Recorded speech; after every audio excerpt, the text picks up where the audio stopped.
आज से 6.5 करोड़ साल पहले एक बड़ा एस्ट्रॉइड पृथ्वी से टकराया। धूल के बादल ने सूरज को ढक लिया, तापमान गिर गया। पृथ्वी पर रहने वाला 25 किलो से ज्यादा वजन का हर जीव खत्म हो गया। डायनासोर्स का काल खत्म हो गया। डायनासोर्स का अंत एक नई प्रजाति के लिए सुनहरा अवसर लेकर आया। ये प्रजाति थी मैमल्स की। मैमल्स यानी स्तनधारी जीव। इन्होंने खुद को इस महाविनाश से बचा लिया था। अत्यंत गर्मी से बचने के लिए ये जमीन के अंदर रहने लगे थे और जिंदा रहने के लिए इन्होंने सब कुछ खाना शुरू कर दिया। इतने बड़े महाप्रलय के गुजरने के बाद धरती फिर से सामान्य हो गई थी। सतह पर फिर से नए पेड़ पौधे उगने लगे थे और धरती पर जो 5% जीव बच गए थे, उनमें एडाप्टिव रेडिएशन की प्रक्रिया से बहुत सारी नई प्रजातियां जन्म लेने लगी। इयोसीन इपोक में 5.5 करोड़ साल पहले बंदर जैसी प्रजातियां आई। इनकी आंखें सर में आगे की तरफ थी। इसी काल में प्राइमेट्स के सर के अंदर एक महत्वपूर्ण एवोल्यूशन हुआ। इनकी स्पाइनल कॉर्ड को मस्तिष्क से जोड़ने वाला छेद, जिसे फोरमेन मैग्नम कहते हैं, वह स्कल के पिछले हिस्से के बेस से सेंटर की तरफ शिफ्ट होने लगा। यानी कि अब जो प्रजाति आई वह सीधे खड़े होकर चलने में सक्षम थी। आज से 4.7 करोड़ साल पहले धरती के वातावरण में लगातार बदलाव होने शुरू हुए। धरती के टेक्टोनिक प्लेट्स में हलचल हुई, जो धरती के 2 बड़े महाद्वीपों को एक दूसरे के पास ले गई। ये वही भूभाग है जहां आज हम भारतीय रहते हैं। ये है इंडिया, जो एशिया महाद्वीप की ओर तेजी से बढ़ रहा था। इन दोनों महाद्वीप के आपस में टकराने की वजह से हिमालय जैसी पर्वतमालाएं खड़ी होने लगी। यह वही पर्वतमाला है जिसे आज हम जानते हैं दुनिया की सबसे ऊंची चोटी माउंट एवरेस्ट के नाम से। ये पर्वतमालाएं इतनी ऊंची थी कि इससे मौसम का पैटर्न बदलने लगा, जिससे पृथ्वी ठंडी होने लगी। इस पर्वत श्रृंखला से गिरने वाला बर्फ आगे चलकर कई नदियों का निर्माण करने लगा। यह वही नदियां हैं जिससे आज हमारी आधी से ज्यादा आबादी को पीने का पानी मुहैया होता है। ओलिगोसीन इपोक में 3 करोड़ साल पहले ग्लोबल कूलिंग हुई। घास के मैदान बढ़ने लगे और जंगल घटने लगे। तब ऐसे जानवर विकसित हुए जो खुले मैदान में रहने के लिए उपयुक्त थे और इन्हीं में दूसरे जानवरों को खाने वाले जानवर भी विकसित होने लगे।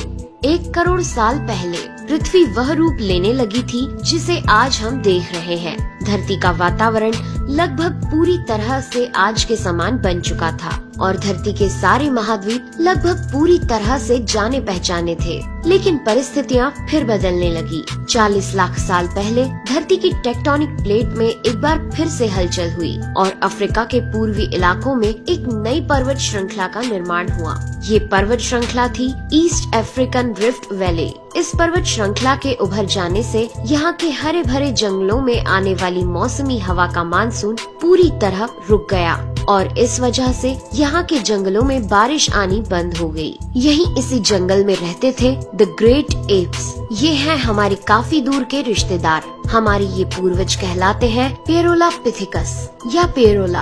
हमारे परिवार की शुरुआत इसी ग्रेट एप्स से हुई। पेरोला पेड़ों पर रहते थे और फल खाते थे। वजनी होने के कारण ये एक डाल से दूसरी पर नहीं जा सकते थे, इसलिए ये हमेशा झूलते रहते थे। कभी कभी ये अपने 2 पैरों पर भी खड़े हो जाते थे। ये चल सकते थे। आम धारणा के उलट सीधे चलने की क्षमता जमीन पर नहीं बल्कि टहनियों पर विकसित हुई। बाइपेडलिज्म यानी 2 पैरों पर चलना इंसानों की नहीं बल्कि एप्स की खोज थी। आगे चलकर ये ग्रेट एप्स जलवायु और जगह के अनुसार बदल गए। कुछ चिंपैंजी और गोरिल्ला में विकसित हुए, कुछ इंसानों में विकसित होने शुरू हुए। वो पूरे अफ्रीका में फैले हुए थे। बारिश के बंद हो जाने से यहाँ के जंगल सूख गए, जिसका सबसे ज्यादा असर इन एप्स पर पड़ा। जंगल सूख जाने से इन एप्स के लिए खाने की समस्या उत्पन्न हो गई और इसीलिए अब ये पेड़ों से उतरकर खाने की तलाश में जमीन पर अपने कदम रखने लगे। ये है एडिपिथिकस रेमिडस ये हैं हमारे पूर्वज, जिन्होंने जमीन पर मानव इतिहास का पहला कदम रखा, और आज इन्हीं के कारण हमने चांद पर अपना पहला कदम रखा। इनका दिमाग एक संतरे जितना बड़ा था और इनकी लंबाई 4 फीट तक थी। ये हमारे वंश के सबसे पहले सीधे चलने वाले जीव थे। कई हजार सालों के विकास क्रम के बाद ये 2 पैरों पर चलने लगे। इससे ऊर्जा कम खर्च होती थी और ये चलते चलते भी खा सकते थे। 2 पैरों पर चलने से अब ये सीधे खड़े होकर दूर दूर तक नजर रख सकते थे। समय के साथ साथ विकास की प्रक्रिया चलती रही और हमारे पूर्वज धीरे धीरे विकसित होने लगे। 23 लाख साल पहले हमारे पूर्वजों का दिमाग काफी बड़ा हो गया था। ये थे होमो हेबिलियस। इन्होंने पहली बार पत्थर को हथियार की तरह इस्तेमाल करना शुरू किया। जैसे ही इस मामूली से पत्थर पर धारदार किनारा बना, हमारे पूर्वजों के पास एक हथौड़ा आ गया। हमें काटने का हथियार मिल गया, जिससे वह हजारों ऐसे काम कर सकता था जो वह पहले नहीं कर पाता था। पत्थर के इस्तेमाल ने अंगूठे और उंगलियों को मजबूती दी, जिससे हम और अधिक कुशल तरीके से इनका इस्तेमाल करने में सक्षम हो गए। समय बीतने के साथ ही हमारे पूर्वज अब समूह में अन्य जानवरों का शिकार करने लगे थे। ये थे होमो इरेक्टस, जो अन्य जानवरों से ज्यादा होशियार थे।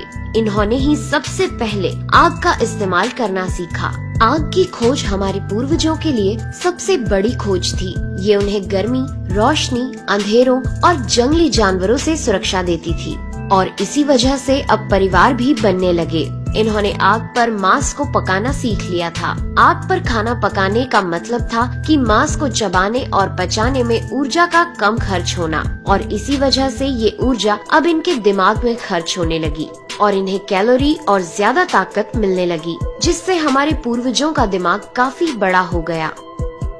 2 लाख साल पहले आज के इंसान ने अपना रूप ले लिया था। लैरिंग्स यानी आवाज की जो नली हमारे पूर्वजों में गले के ऊपर थी, वो नीचे आ गई थी।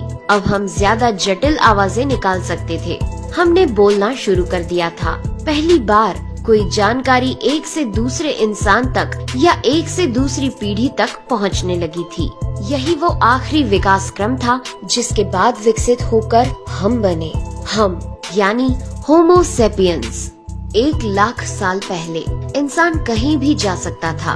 हमारे पास फुर्तीले हाथ और प्राचीन हथियार थे। हम बात कर सकते थे, आग को काबू में रख सकते थे। अब हम अपने अफ्रीकन घर को और बड़ा कर सकते थे। महाद्वीप यानी कॉन्टिनेंट खिसके तो अफ्रीका और यूरेशिया जुड़ गए और उससे बनी एक बहुत बड़ी जमीन जिसका नाम था एफ्रो यूरेशिया।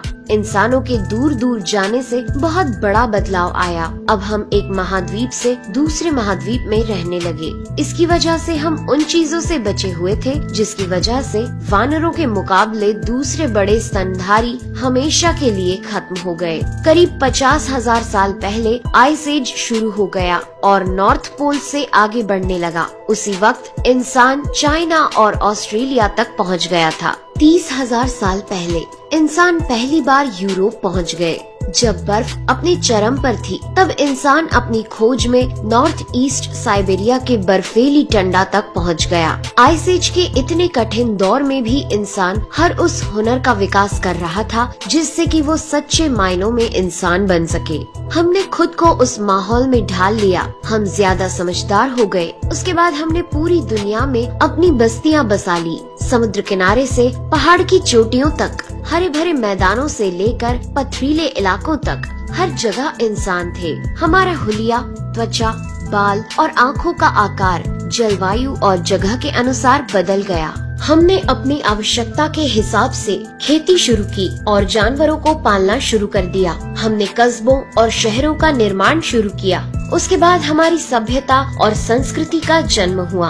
हमने विज्ञान और गणित का इस्तेमाल शुरू किया, जिससे हमें भविष्य में जाने के लिए ऊर्जा और तकनीक मिली। ये है हमारा समय। अब हम पूरी तरह विकसित हैं। हमारे जैसा इस धरती पर अब कोई जीव नहीं। आज हम जानते हैं कि हम कौन हैं, कहां से आए हैं, लेकिन ये तो बस शुरुआत है। अभी हमारा सफर खत्म नहीं हुआ है। हमें अभी और आगे जाना है। आने वाली चुनौतियों का सामना करना है और खुद को और विकसित और आधुनिक बनाना है। दोस्तों आज के एपिसोड में बस इतना ही। वीडियो अच्छा लगा हो तो प्लीज लाइक करें और चैनल को सब्सक्राइब कर हमारा सपोर्ट जरूर करें।